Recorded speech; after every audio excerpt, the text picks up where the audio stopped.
Put God first.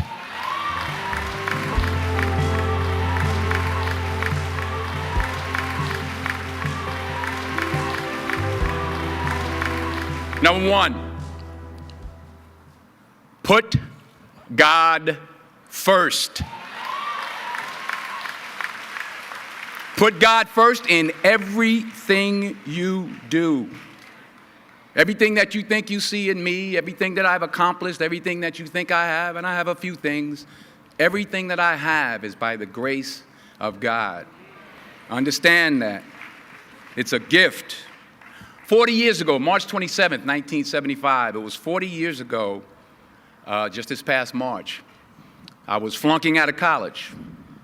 I had a 1.7 grade point average. I hope none of you can relate. I had a 1.7 grade point average. I was sitting in my mother's beauty shop. They still call it beauty shops now? What they call it now? Yeah, I'll sit in the beauty parlor. I was sitting in my mother's beauty parlor, and I'm looking in the mirror, and I see behind me this woman under the dryer. And every time she looked up, every time I looked up, she was looking at me, just looking me in the eye. And I didn't know who she was, and I said, she said, somebody give me a pen, give me a pencil, I have a prophecy. March 27, 1975, she said, boy, you are going to travel the world and speak to millions of people. Now, mind you, I was flunked out of college. I'm thinking about joining the army. I didn't know what I was going to do, and she's telling me I'm going to travel the world and speak to millions of people. Well, I have traveled the world, and I have spoke to millions of people. But that's not the most important thing, the success that I had. The most important thing is that what she taught me and what she told me that day has stayed with me since. I've been protected. I've been directed. I've been corrected. I've kept God in my life, and it's kept me humble. I didn't always stick with him, but he always stuck with me. So stick with him in everything you do. If you think you want to do what you think I've done, then do what I've done and stick with God. Number two, fail big. That's right. Fail big. Today is the beginning of the rest of your life, and it can be very frightening. It's a new world out there. It's a mean world out there, and you only live once. So do what you feel passionate about. Take chances professionally. Don't be afraid to fail. There's an old IQ test, was 9 dots, and you had to draw 5 lines with a pencil within these 9 dots without lifting the pencil. The only way to do it was to go outside the box. So don't be afraid to go outside the box.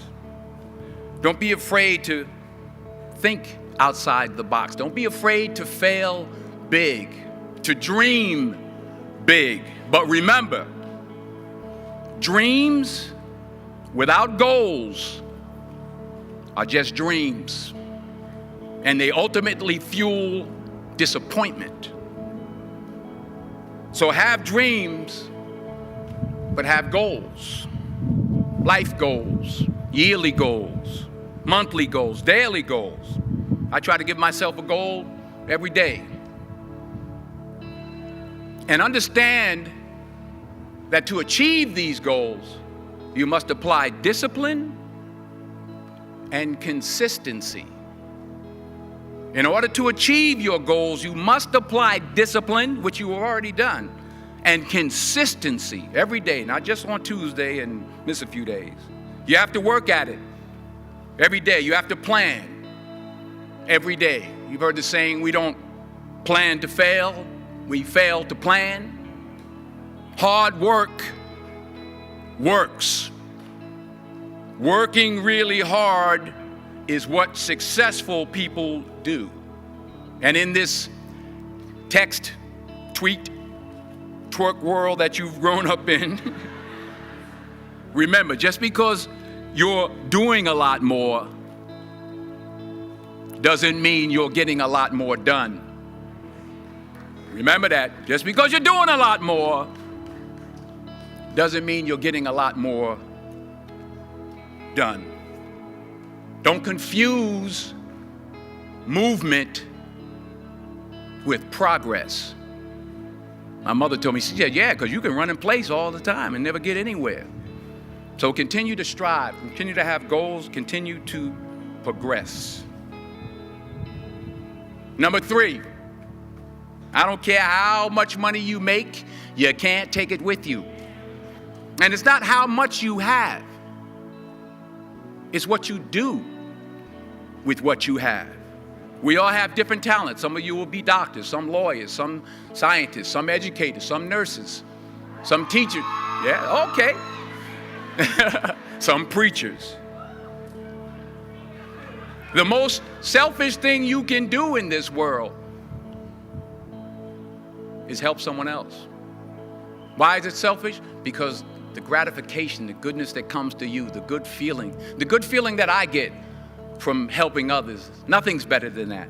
Well, one or two things, but nothing's better than that. Not jewelry, not big house I have, not the cars, but it's the joy. That's where the joy is, in helping others. That's where the success is, in helping others. Finally,